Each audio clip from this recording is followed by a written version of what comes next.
and they're going to vacate the property. Sure. Well, they approved them. The city says okay for him to vacate the property. Oh, yeah. That's I tried to tell them. Right, but I'm wondering if there's still some.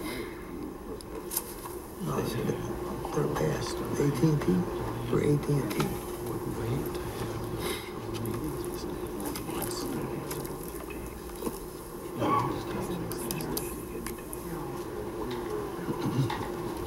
Well, I'm sure they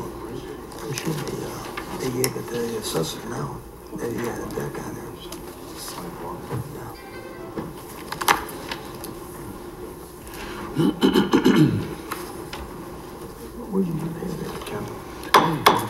Call the meeting to order. Call the roll. Mr. Broderick? Here. Mr. Cox? Here. Mr. Crompton? Ms. Fiding? Here. Mr. Moore? Here. Mr. Orlando? Here. Mr. Russinellis? Here. Mr. Strong? Here. Mr. Chairman, the first item on the agenda would be the approval of the March 15th, 2018 Plan Commission minutes. And the motion would be in order. So moved. Second. All in favor? Aye. Minutes approved. Motion carried. Next item is citizens to be heard on agenda items. This section is for anyone wanting to speak regarding items listed on the agenda, except for items listed under public hearing. Anyone speaking on an agenda item is entitled to speak for a maximum of 4 minutes. It is not a question and answer period, and staff and the Plan Commission do not generally respond to public comments during this portion of the agenda. Please note, speakers who engage in conduct injurious to the harmony of the Plan Commission shall be called to order by the presiding officer and may forfeit the opportunity to speak.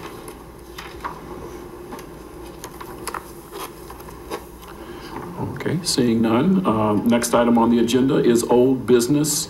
I'm sorry. I'm sorry. Is this for the notice of public hearing? For property at 1040 Raw Avenue? Okay, that's coming up later on the agenda. Okay. Next item is old business, public hearing. And we have no items listed under that portion. Next would be old business, no public hearing. A6-18, amendment to an annexation agreement for Centerpoint Intermodal Center at Joliet subdivision.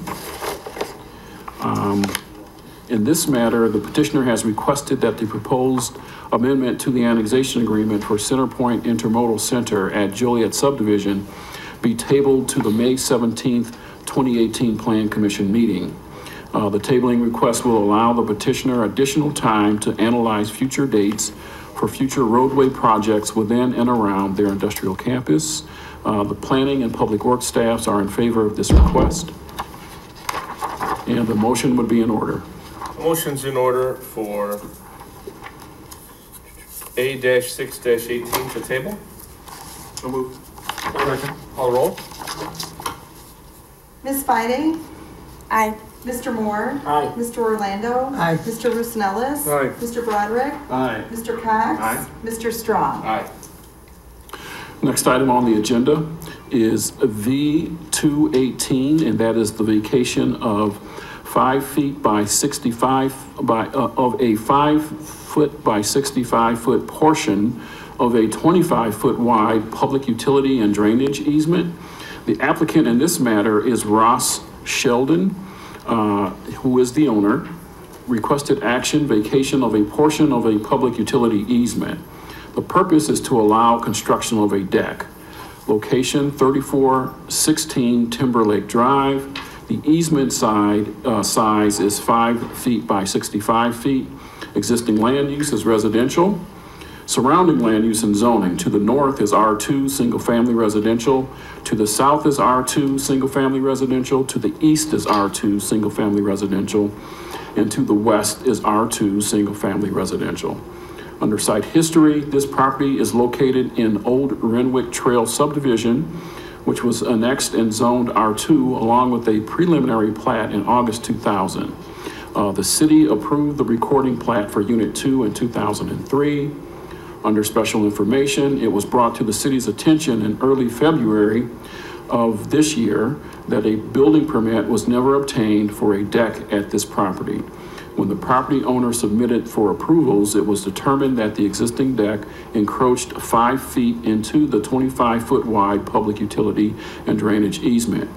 Therefore, the petitioner wishes to vacate the subject portion of the 25-foot wide public utility and drainage easement in order to keep the 40-foot by 16-foot deck that was constructed.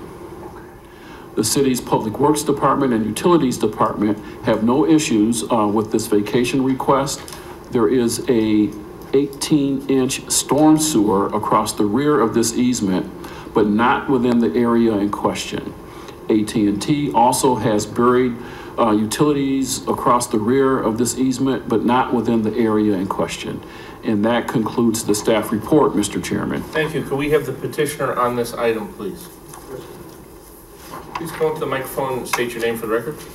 Ross Sheldon? Would you like to add anything to staff report? No, sir. I have a few questions. So the picture that we have up, when you're including the deck, are you also including the landscaping and the paver patio behind it, or are we just talking about? Just talking the deck. Everything else is not attached. That can all be removed. Right, it's not considered a. Right. My whole question was on it that a 25-foot easement gives me an 11-foot backyard. And I understand that there's a drain line in there that was put in from the original Syntex builder. That doesn't go anywhere. They're not really sure where it goes. It was for future reference because of the retention pond behind the house. They weren't sure how this was gonna drain. Okay. Any comments or questions from the commission? I have a couple. When did you build the deck? 5 years ago, sir. Have you been taxed on that deck? No, sir. I didn't know I needed a permit. As a homeowner in other villages, I built a deck and I didn't need a permit. I wasn't aware of it. I'll pay the taxes. It doesn't, I mean, it is what it is. I'm not. Does the city expect any reparations for that? Typically, no. I believe in some cases we have charged the building permit fee and then doubled it in terms of, reparations, but that would be the extent of it. I have no problem with that. That's fine. Any other comments or questions from the commission? Any comments or questions from the audience? Hearing none, then a motion is in order for V-2-18. I'll make a motion. Second. Call the roll. Mr. Moore, Aye. Mr. Orlando, Aye. Mr. Roosevelt, Aye. Mr. Broderick, Aye. Mr. Cox, Aye. Ms. Fide, Aye. Mr. Strong. Aye. Thank you. Next item on the agenda is PUD-1-18, and that is the amendment to the Timber Oaks planned unit development in order to allow an additional building plan. I believe, Yeah, at their request. okay, I believe, okay. The petitioner has asked for a tabling for 1 month for this matter, so a motion is in order. Motion's in order to table PUD-1-18. So moved. Second. Call the roll. Mr. Orlando, Aye. Mr. Roosevelt, Aye. Mr. Broderick, Aye. Mr. Cox, Aye. Ms. Fide, Aye. Mr. Moore, Aye. Mr. Strong. Aye. Next item on the agenda is V-3-18, and that is the vacation of 10 feet of a 20-foot public utilities and drainage easement. The applicants in this matter are Mario and Lori Rodriguez. They are the owners. Requested action, vacation of a portion of a public utility easement. The purpose is to allow construction of a pool. Location 8103 Settlers Pond Way. The size of the easement is 10 feet by 71 feet. It is residential land. Surrounding land use and zoning is as noted under site history. This property is located in Graywall Club Subdivision Unit 3, which was annexed as Darcy Farm Subdivision in 2003. Under special information, the petitioner wishes to vacate a 10-foot by 71-foot portion of a 20-foot wide public utility and drainage easement in order to have more room to construct an in-ground pool. The city's Public Works Department and Utilities Department have no issues with this vacation request. There are no utilities within the 20-foot public utility and drainage easement. AT&T has buried utilities across the rear of this easement, but not within the area in question. And that concludes the staff report, Mr. Chairman. Thank you. Could we have the petitioner for this item, please? Hello, Hi. Could you state your name for the record, please? Lori Rodriguez. Thanks, Lori. Did you have anything you wanted to add to staff's report?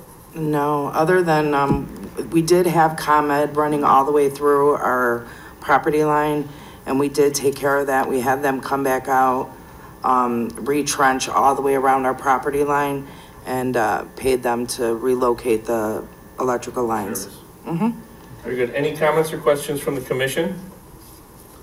Hearing none, any comments or questions from the audience? Hearing none, a motion is in order for V-3-18. Thank you. Second? Call the roll. Mr. Rosanellis? Aye. Mr. Broderick? Aye. Mr. Cox? Aye. Mr. Crompton?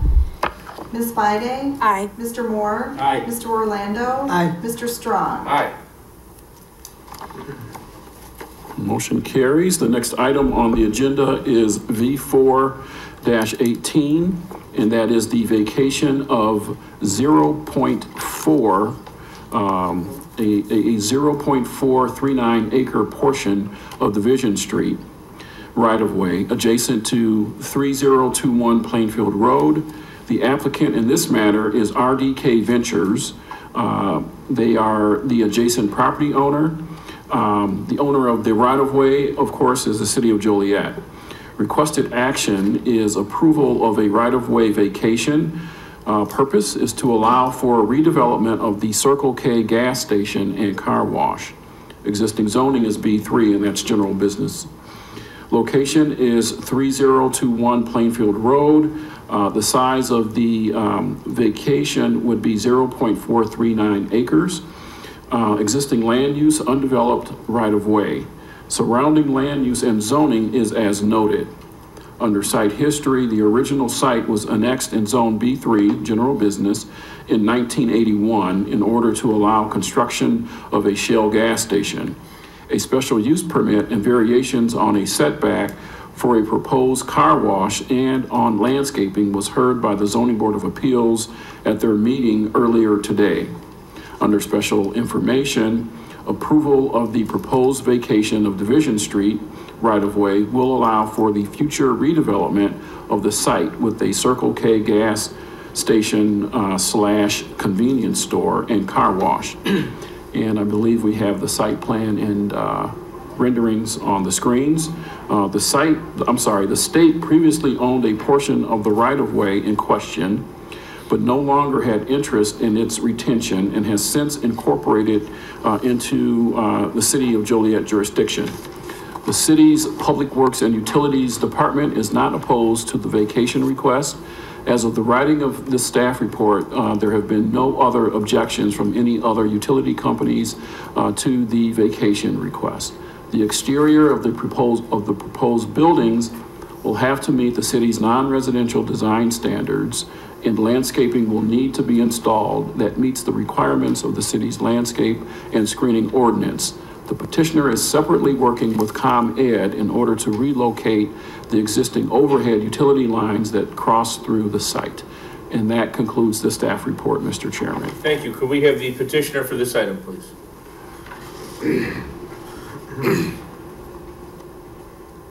Good afternoon. I'm Ryan Swanson with Arc Design Resources, the project engineer.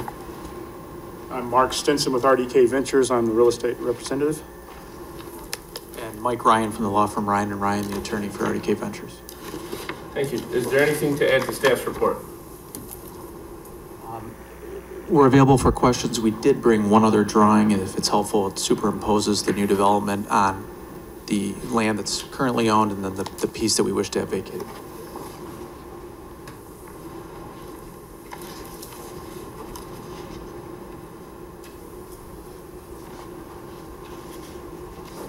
So you'll see on this exhibit, the green shaded portion is the portion that we're seeking to have vacated. And you can see the proposed new development is, straddles both the existing property and then the property we wish to vacate. Very good. Any comments or questions from the commission? Yeah, where would the entrance to the car wash be? Off of what street? This is Route 30 down here, so It would be right off Route 30? you would be on our lot. We guesstimate that this would allow for 6 to 7 cars in this area right here. We are going to build, we were concerned about stacking with the car wash, so we actually upgraded the car wash to what's known as a conveyor system here. Typically in the gas station car wash, you pull in, you stop, the equipment goes back and forth over your car and cleans your car, and then you pull on out. This will actually be the kind where you pull into a conveyor belt and it will pull you through the wash, which gives the wash about 3 times the capacity of the roll of the wash. So we think stacking will be alleviated because of that. We do foresee if there's additional stacking that it would simply, these are the gas pumps here, you can do the gas pumps and circulate through that way. So we think that it would, if there's stacking that increases, they would actually run it down. Now, that was the subject of an earlier zoning board hearing at 2 o'clock, was a special use for the car wash. Very good. Any other comments or questions from the commission? Yeah, I have one. You say that in case they get stacked up, which way would they come in off of 30 then? And go around the pumps? You say they would stack up around the pumps? So typically our car wash customer are going to be purchasing their car wash at the pump or potentially going in the store and purchasing a car wash. So they'll already be on the lot. Once they finish fueling up, they can simply leave the fuel pump and circulate on the lot into the car wash. Okay, is there any possible way in order to alleviate traffic off of 30 to have the car wash, say just the opposite way, come in on the backside and then leave onto Route 30? That way you won't have no problem on Route 30? You know what I mean? Yeah, it's a fitment issue. We would have to slide the car wash forward for stacking to occur back here. And because of that, I can stack them on my own lot this way. If I slide the car wash forward, they're probably going to try and leave this and stack out on the street, which is what we were trying to avoid. Makes sense. You don't think you'll be stacked up on 30 though, right? That's my only only problem I got with it. When you get in that line, they should have already been on our lot. We typically don't have a customer that pulls in off 30 and goes straight to the car wash. They're generally buying gasoline or buying something from the store and then purchasing the wash that way. Okay. There is the potential they could have purchased it earlier and they're coming back. Well, that's what I mean, yeah. But generally that customer is left because they didn't want to wait in line for any amount of time. So if they get there and there's a long line, they'll probably come back at a different time. That's it. We run a lot of these. We've got about 5,000 in the States, and we find our customers self-regulate. If the lines are too long, they leave and come back. No, I understand that. The only thing is every area is a little bit different. Sure. You know, this is kind of an unusual area because it's like a triangle type thing. That's the only problem I have with Route 30 because it's kind of congested around there as it is already. We think this lot will flow better than the existing station. So it's although we're adding the car wash on there, I think given the kind of way it stacks on the existing, even though we don't have a car wash, just the fueling stacks on the existing, we think this will flow better. How about if it doesn't work out, then what?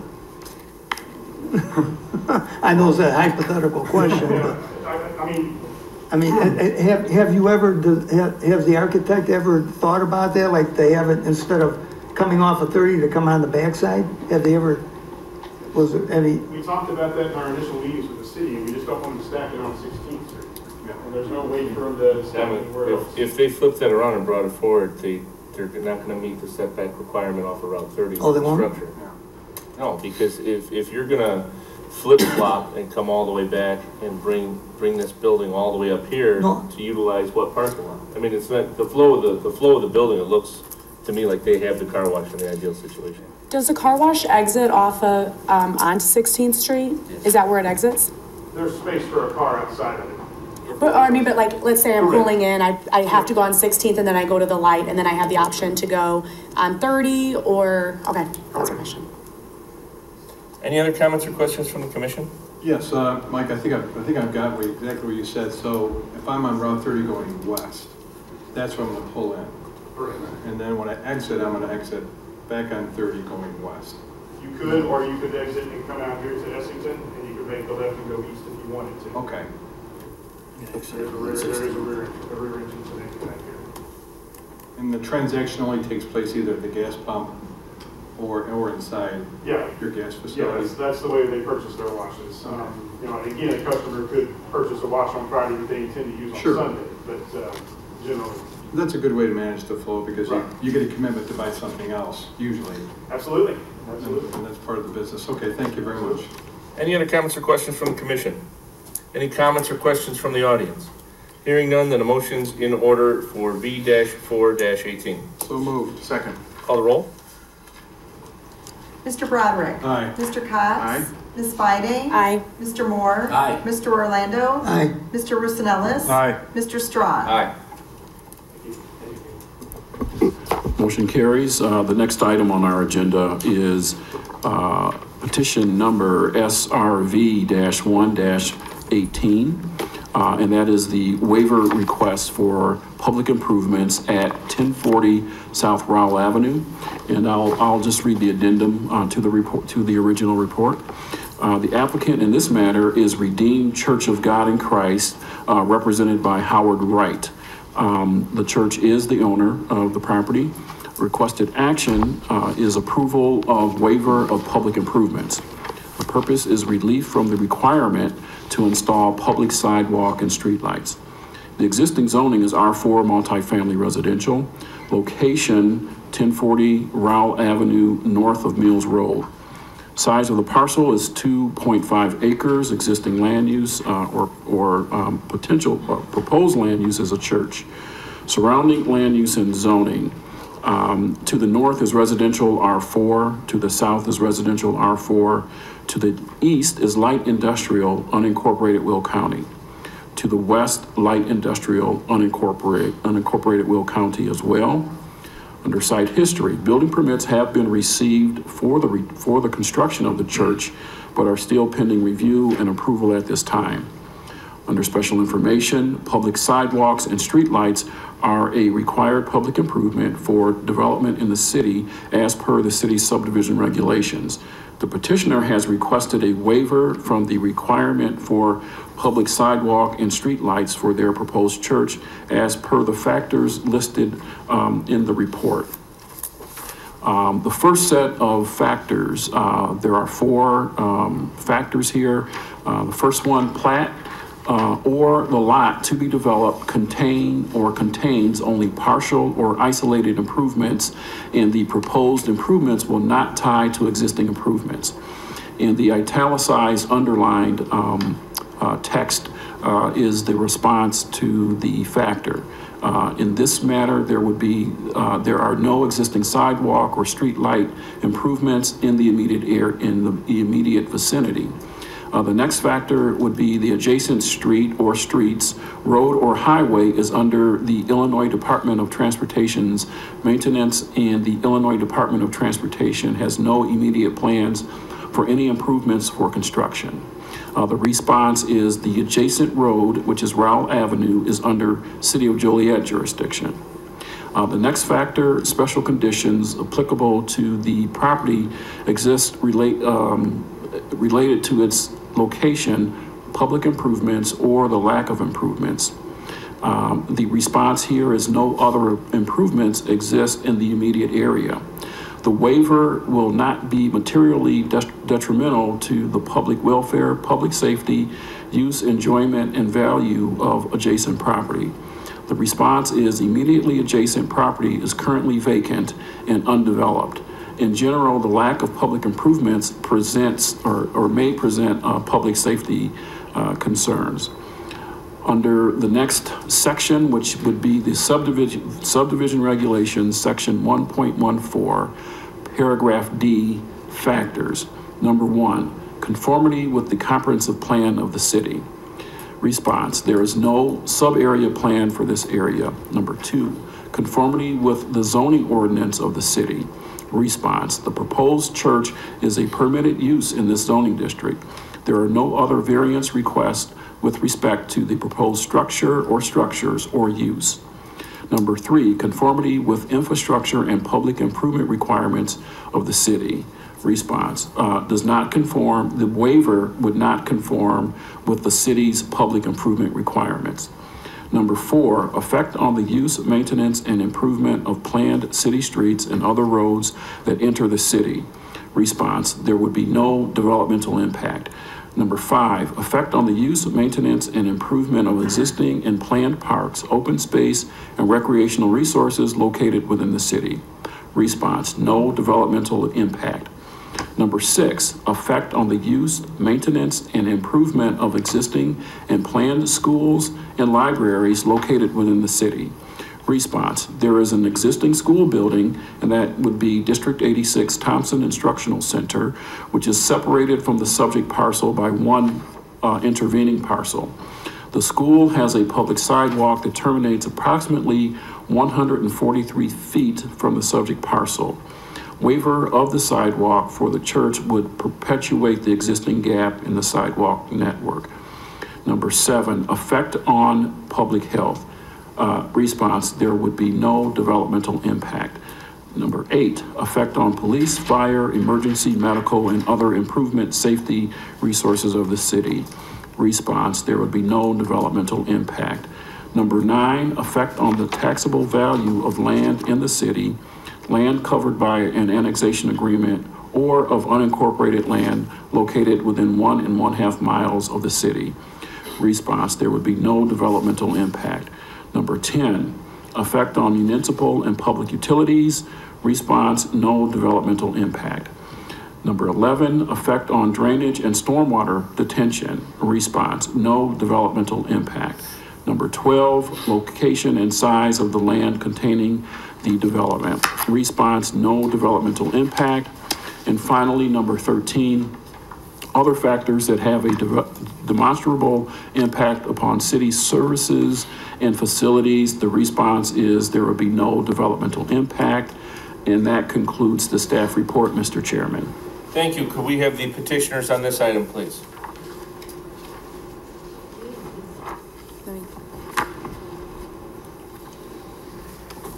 Hi, I'm Howard Wright, and I represent the Redeemed Church of God in Christ. Did you have anything you'd like to add to staff's report? Actually, I've written notes to council and not to this commission, sir. But there's a new development in the area, and we feel like we're bringing value to the area. Just by merely lighting the building, we're going to be lighting up the block. And so to add the financial burden to us, to add the sidewalk, which really has no value to us at this point until we develop further, we would like to have those things waived so that we can stay within budget and help our congregation. Please, sir. Thank you. Any comments or questions from the commission? I have one. Yes. If this went through, first of all, right now, if they build it and they had to stay according to code, the developer would be responsible for putting the sidewalks in, correct? That is correct. Okay, and if later on they have to put them in the city and the taxpayer would be responsible for having to pay for this, is that correct? That is correct. Thank you. Any other comments or questions from the commission? Any comments or questions from the audience? Yes, please. Please come up to the microphone and state your name for the record.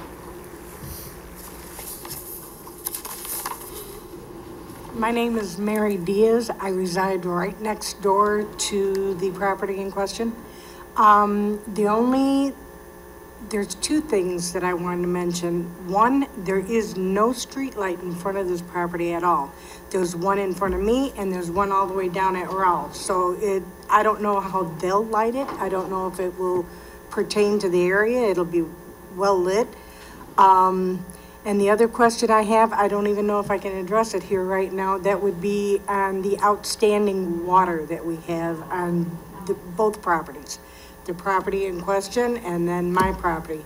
We have on any rainfall, I have pictures on my phone, but any rainfall that falls, I have 1 to 2 feet of water that sits in the front of my yard and in the front of that property, that lot.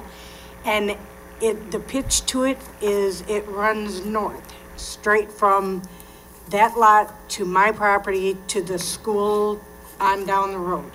So if the building of that property is going to cause all their water drainage to come onto my property and down the road. That needs to be addressed. Right, Yeah, Mr. Gapsovich, would you care to comment on stormwater detention? So this church property, being a new development, would be required to do stormwater detention, provide a grading plan for the proposed conditions. So it certainly should improve any standing water situation on that property. We'd have to look and see what effect it would have on any adjacent properties. but just a rule of thumb, they're not allowed to cast their stormwater off onto other properties. Correct. They have to manage it themselves. They must capture their water and release it at a slow enough rate not to impact the surrounding properties. Very good. And what was your first question? It was about streetlights? The street light, there's not one out in front of this property. There's one kitty cornered from my house, and then another one down on Mills. But in front of this property where they're building, there's none. Also about the water, the city came in some years ago and put in a drain, sewer drain in my yard and one in the front of their property. That alone did not solve the problem. We still have sufficient problems with it. Scott? Yeah, I believe the drains she's speaking of were done as part of the roadway improvements that the city put in. So there, maybe the property behind the road was at a lower grade and it couldn't drain out to the storm sewer in the street. So there was probably some drains that were put in behind the curb to try to improve that situation. Again, as they develop the site, I would think that that situation would improve further. And then with regards to the street lights, lights she's speaking of are what we consider temporary lights. They're probably on ComEd wooden poles. The comment was made that there would be on-site lighting that would light up the area. It's a bit of a fallacy. The on-site lighting and the photometric plan that they would have to submit is for lighting their site only. That lighting is not supposed to go off the site. So the street lights that wouldn't be put in would be affecting the street only. Whether you put them in or didn't put them in, they're strictly there for lighting the street at the appropriate spacings. Very good. Any other comments or questions from the commission? Any comments or questions from the audience? Yes, sir. Am I allowed to make another comment? Absolutely. Absolutely. One of the main things that we're doing as part of the bringing in that structure is to address any drainage. We do have a retention pond that will take care of that area. I understand about the street lighting. I believe we have adequate lighting around the area that will suffice for the security of people that are going to be in and off the property that will be on during the dusk hours. We've addressed that with our contractor, and we believe that's going to be sufficient for security of that area. I did go out, I've been out there a couple times in the evenings and looked around, and I've looked at other areas that have done the development in those areas, and it seems like we would be doing a favor for that area to light it up. Okay. Thank you. Any other comments or questions? Yeah, I have one. Sorry, one more. I was wondering if there's going to be any fencing on the property? A fence in between my property and theirs? I've been there 30 years, and nobody's drawn to that area because it's just me and the school. With the church going up, which I have no problem with the church, but it is going to bring in people, and my yard is right there. I'm sorry, your property is north of the proposed site, correct? Correct. Okay. I run right alongside of it. Yeah, I just want to make sure. Thank you. I have one more question. For Mr. Wright? Yes. I have a question for you. You have a layout of where the retention ponds are going to be? Yes, we do. Where That has been submitted to the city. What direction? Where the north side or the east side? That will be on the north side of the building. North side, so as it sits now. The retention pond will be in between us. Close to her house. Yeah. And also with the landscaping of the city, that's going to be adequate for dividing properties. Looking at how we've drawn up the site, she should have pretty good separation. There's no fence requirement. Yeah. There is no fence required requirement on the drawings. Very good. If you will. Any other comments or questions? Hearing none, then a motion is in order. As soon as I can find it. A motion is in order for SRV-1-18. So moved. Second. Call the roll. Mr. Cox? Aye. Ms. Fide? Aye. Mr. Moore? Nay. Mr. Orlando? Aye. Mr. Roosevelt? Aye. Mr. Broderick? Aye. Mr. Strong? Aye. Motion carries. This will go to the city council with a recommendation of approval from the plan commission. Next item on the agenda would be new business, no public hearing, and I don't believe staff has anything. Study session, there are no study session items. Next would be old or new business, not for final action or recommendation. Staff has nothing. Next would be our second public comment period. This section, again, is for anyone wanting to speak regarding non-agenda items and are allowed a maximum of 4 minutes. It is not a question and answer period, and staff and the plan commission do not generally respond to public comments. Please note, speakers who engage in conduct injurious to the harmony of the plan commission shall be called to order by the presiding officer and may forfeit the opportunity to speak. Seeing none, staff, we do have one item, and that is to thank all of the commissioners who attended the training. I think that was two Saturdays ago. My understanding, it was a great session. The moderators are very good. And again, thanks for attending that training. A motion would be in order for adjournment. I'll make a motion. Second. All in favor? Aye. Adjourn. We are adjourned.